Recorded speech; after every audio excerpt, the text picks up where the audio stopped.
तो कहानी की शुरुआत में हम अर्नव नाम के एक लड़के को देखते हैं। वो अपने पेरेंट्स के साथ अपने फियांसे के घर से जब वापस आ रहा था, तभी जंगल के रास्ते में अचानक से उसकी कार के सामने एक बूढ़ी औरत आ गई। अर्नव उसे देख नहीं पाया और उस औरत का एक्सीडेंट होकर वो मारी गई। ये सरासर अर्नव की गलती थी, लेकिन अपने बेटे के जेल जाने के डर से अर्नव के पेरेंट्स पुलिस से ये झूठ बोल देते हैं कि एक्सीडेंट में अर्नव की गलती नहीं थी। वो औरत जानबूझकर अर्नव की कार के सामने आई थी सुसाइड करने के लिए, अपनी जान लेने के लिए। पुलिस ऑफिसर जब उसके गांव में आके पूछताछ करते हैं तो पता चलता है कि वो बुढ़ी औरत गांव से दूर जंगलों में एक छोटी सी झोंपड़ी में रहा करती थी। गांव के सभी लोग उससे डरा करते थे क्योंकि हर महीने वो गांव के कुत्तों को उठाकर ले जाया करती थी। न जाने वो उनके साथ क्या करती थी। पुलिस छानबीन करते हुए जंगल में उस औरत की झोंपड़ी तक पहुंच जाती है, जहां उन्हें डरी सहमी एक लड़की दिखाई देती है। इस लड़की का नाम है रुखसाना और वो जो औरत अभी मरी थी, रुखसाना उसी की बेटी थी। पुलिस रुखसाना को बताती है कि तुम्हारी मॉम की डेथ हो गई है और तुम्हें हमारे साथ शहर चलना होगा।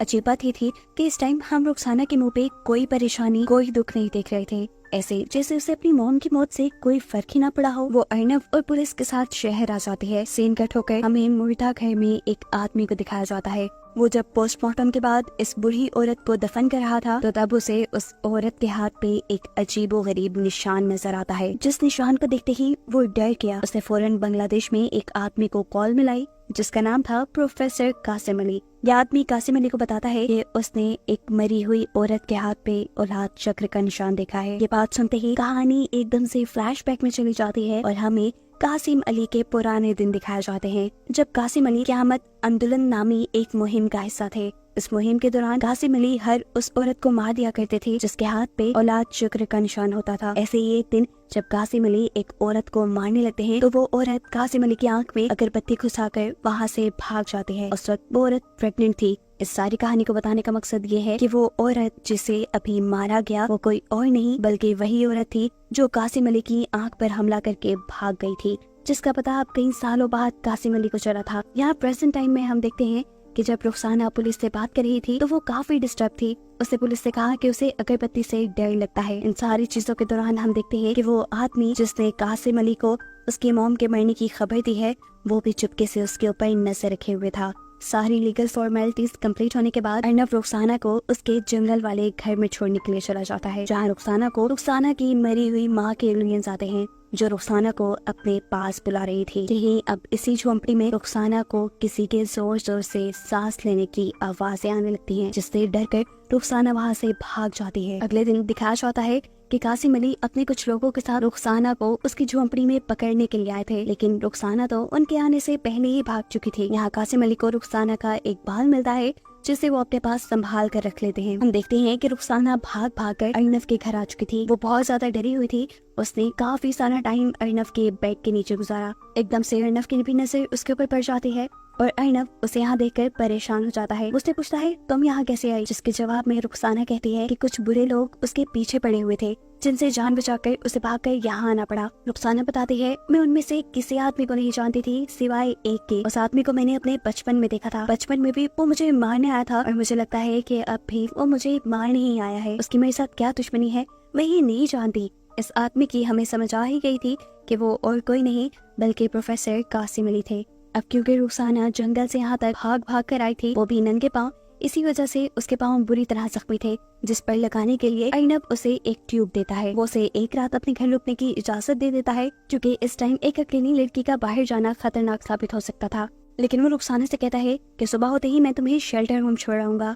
सुबह होते ही वो रुखसाना को लेकर शेल्टर होम की तरफ निकल जाता है, लेकिन शेल्टर होम की हालत बहुत बुरी थी। उसमें किसी इंसान का रहना नामुमकिन था। इसलिए अर्नव फैसला करता है कि वो रुखसाना को कुछ और दिन अपने ही घर रखेगा। जितने दिन रुखसाना अर्नव के घर पे थी, हम नोटिस करते हैं कि रुखसाना आम इंसानों से कई मुख्तलिफ है। उसे शहर के तौर तरीके नहीं आते। वो डस्टबिन से खाना निकाल कर खाती है, अजीबोगरीब तरीके से चलती है। लेकिन एक अच्छी बात ये भी थी कि रुखसाना बहुत अच्छी पेंटिंग करती थी। उसके पास हर टाइम एक नेल कटर होता था जिससे हर रोज वो अपने नेल काटा करती थी, क्योंकि रोज उसके नेल आम इंसानों से कहीं ज्यादा बढ़ जाया करते थे। अर्नव इस चीज से परेशान एक दिन उसका नेल कटर छुपा लेता है और अपने नेल काटने के लिए रुखसाना छुरी का इस्तेमाल करती है, जिसकी वजह से उसके पाँव बुरी तरह जख्मी हो जाते हैं। इसके अलावा अब अर्नव के घर में कुछ अजीबोगरीब चीजें भी होने लगी थी। यानी जैसे ही अर्नव ऑफिस के लिए निकलता था, अर्नव के घर से कुछ अजीबोगरीब आवाजें सुनाई देती थी, जिन आवाजों के बाद रुखसाना का भी चेहरा बदल जाया करता था। उसका चेहरा डरावना हो जाता था। ऐसे ही एक रात में रुखसाना को बहुत जोर से पेट में दर्द होता है। यहाँ अर्नब उसके पास उसकी मदद के लिए आता है, लेकिन वो अर्नब को भी अपने से दूर कर देती है। उसके बाद आधी रात में जब अर्नब सोने के लिए चला गया तो तब हमने देखा कि रुखसाना ने टेरेस में जाकर बिल्डिंग से जंप कर दी। लेकिन इस सब के बावजूद वो मरी नहीं, वो तो जिंदा सलामत ऐसे नीचे थी जैसे कुछ हुआ ही ना हो। और इस बात से हमें मालूम हुआ कि वो कोई आम इंसान नहीं बल्कि एक ऐसी क्रिएचर है जिसके बारे में शायद हम नहीं जानते।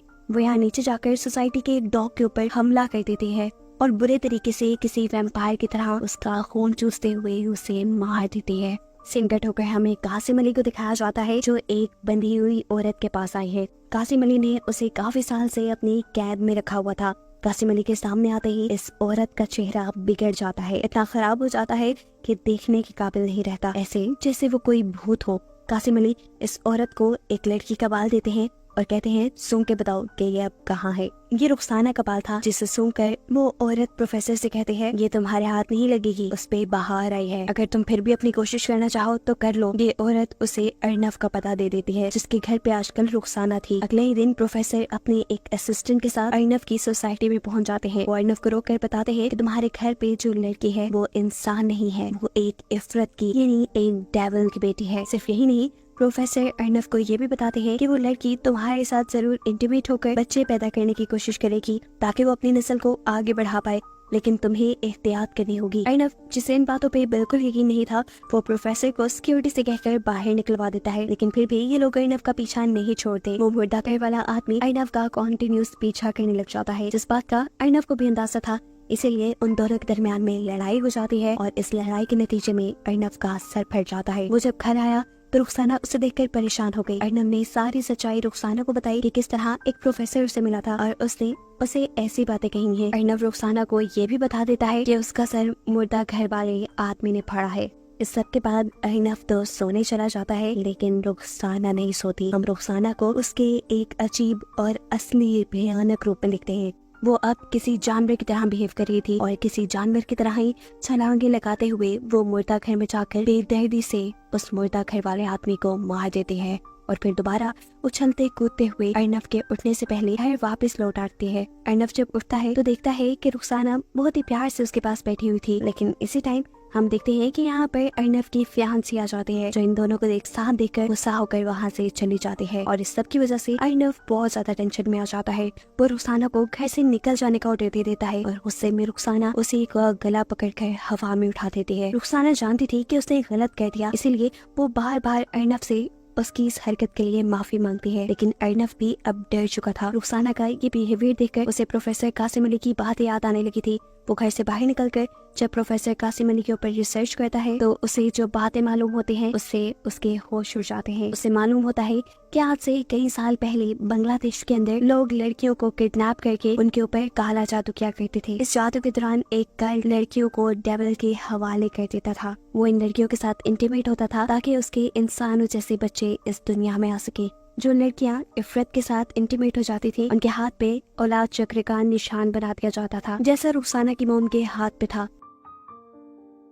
ये कल्ट और उनके ये काम इतने ज्यादा बढ़ गए कि हर तरफ हंगामे होने लगे और इसको खत्म करने के लिए प्रोफेसर कासिम अली ने एक मुहिम शुरू की। वो ढाका यूनिवर्सिटी के एक प्रोफेसर थे। उन्होंने डेविल यानी इफरत के ऊपर बहुत सारी रिसर्च की हुई थी और वो इफरत और इफरत से जुड़ी हर चीज को इस दुनिया से मिटाना चाहते थे। इस मुहिम को क़यामत आंदोलन का नाम दिया गया था, जिसमें लोग उन लड़कियों को बच्चा पैदा होने के बाद मार दिया करते थे जिनका डीमन के साथ कोई ताल्लुक था। कासिम अली तकरीबन सारी लड़कियों को मारने में कामयाब हो गया, लेकिन एक लड़की उसके चुंगल से बचकर भाग गई, जो थी रुखसाना की मोम। साफ मतलब ये था कि रुखसाना भी एक इफरत की यानी डेविल की बेटी थी। ऐसे बच्चे वो बहु इंसानों के तरह ही दिखते हैं, लेकिन इंसानों से कहीं ज्यादा ताकत होती है इनमें। इनके नाखून और बाल बहुत जल्दी बढ़ जाते हैं। इंटरेस्टिंग बात यह है कि डेविल के जितने भी बच्चे पैदा हुए वो सब की सब लड़कियां थी और अगर ये किसी इंसान के करीब आ जाती तो 1 महीने के अंदर अंदर उनके बच्चे पैदा हो जाते। डेविल के इन बच्चों के अंदर जहर भी होता है, जिसे हर महीने इन्हें निकालना पड़ता है। अगर ये हर महीने उस जहर को ना निकाले तो उस जहर से ये खुद ही मर जाए। काफी सारी ऐसी लड़कियां इंसानों का शिकार करके इंसानों में अपना जहर डालकर उन्हें मार दिया करती थी, लेकिन रुखसाना और उसकी मॉम इस काम के लिए कुत्तों को मारती थी। अब अर्नव, जिसे सारी हकीकत पता चल चुकी थी, वो बहुत उदास घर लौटता है और यहाँ रुखसाना एक और मर्तबा उससे माफी मांगने लग जाती है। यहाँ रुखसाना अर्नव को बताती है कि वो भी प्रेग्नेंट है और अर्नव ये सुनकर पूरी तरह शॉक रह जाता है। डरकर वो रुखसाना को जंजीरों से बांध देता है और प्रोफेसर कासिम अली को अपने पास बुलाता है। प्रोफेसर कासिम अली रुखसाना के ऊपर बहुत जुल्म करते हैं, उसे बहुत मारते पीटते हैं और अर्नव उसे यहीं पर हेल्पलेस छोड़कर चला जाता है। इस सारे वाक्य के बाद अर्नव बहुत ज्यादा डिप्रेस हो चुका था। कई हफ्ते वो एक ही कमरे में बंद रहा। अर्नव के पेरेंट्स को लगा कि शायद अर्नव की एंगेजमेंट टूटने की वजह से सब हो रहा है, इसीलिए वो अर्नव की फियांसी को घर बुला लेते हैं, जहाँ वो अर्नव से कहती है, तुम क्या ड्रामे कर रहे हो, खुद ही गलती की है और खुद ही ड्रामे कर रहे हो, चलो खत्म करो ये सब। और यहाँ डिप्रेस्ड अर्नव उसके सामने सब बता देता है। क्योंकि ये उसकी दोस्त थी बहुत अच्छी, अर्नव सब कुछ उससे शेयर कर लेता था। अर्नव अब उसे रुखसाना की सारी कहानी सुनाता है। ये कहानी सुनकर वो लड़की भी शॉक थी। अर्नव उससे कहता है, रुखसाना एक डेविल की बेटी नहीं, रुखसाना एक शैतान नहीं, बल्कि उससे बड़ा शैतान तो मैं हूँ, जो मैं उसे ऐसे अकेला छोड़ाया, ये जानते हुए भी कि वो मेरे ही बच्चे की माँ बनने वाली है। यहाँ अर्नव की फियांसी सारी सिचुएशन समझते हुए और अर्नव की दिमाग की हालत को देखते हुए उसे कहते हैं, जाओ तुम जाकर रुखसाना की मदद करो। अर्नव फौरन अपने फ्लैट में जाता है और वहाँ जाकर वो देखता है कि रुखसाना तो वहाँ से भाग चुकी थी और जो लोग रुखसाना के ऊपर नजर रखे हुए थे, रुखसाना ने उन्हें मारकर फांसी से लटका दिया था। सीन कट हो गए, हमें रुखसाना को दिखाया जाता है जो कासिम अली के घर पहुंची है। कासिम अली उसे यहाँ देखकर शॉक था। इससे पहले कि कासिम अली कुछ करता, रुखसाना यहाँ उसकी गर्दन को तोड़ते हुए उसे मार देती है। मरने से पहले कासिम अली कुछ मैजिकल स्पेल्स भी बोल रहा था, जिसकी वजह से रुखसाना कंट्रोल में आ जाती। लेकिन ये मैजिकल स्पेल्स रुखसाना के ऊपर कोई काम नहीं करते, क्योंकि रुखसाना ने हेडफोन्स लगाए हुए थे। इस सब के बाद रुखसाना जाते हैं अर्नव की फियांसी के घर, जिसकी वजह से उसकी और अर्नव के दरमियान में दूरियां आई थी। वो यहाँ इस लड़की को मारना चाहती थी, लेकिन अपने आप को बचाने के चक्कर में वो गलती से रुखसाना के पेट पे वार कर चुकी थी। रुखसाना के पेट पर हमला करने की वजह से उसे पेट में दर्द होने लगा था और अब वो टाइम आ गया था जब रुखसाना अपने बच्चे को पैदा करती। अर्नव की फियांसी भी यहाँ अपनी जान बचाकर भागने के बजाय रुखसाना की मदद करती है उसका बच्चा पैदा करने में। और हमें दिखाया जाता है कि जब रुखसाना का बच्चा पैदा हुआ तो उसकी एम्बिलिकल कॉर्ड भी थी, जिसके जरिए पेट के अंदर बेबी मदर बॉडी से अटैच होता है। और ये इस चीज का साइन था कि रुखसाना का जो बेबी पैदा हुआ था वो एक ह्यूमन बेबी था। अगर वो एक शैतान का बच्चा होता तो उसकी एम्बिलिकल कॉर्ड ना होती। रुखसाना अब इस बच्चे को अर्नव की फियांसी को देकर यहाँ से चली जाती है और जब तक अर्नव यहाँ पहुँचता है तो वो यहाँ नहीं थी।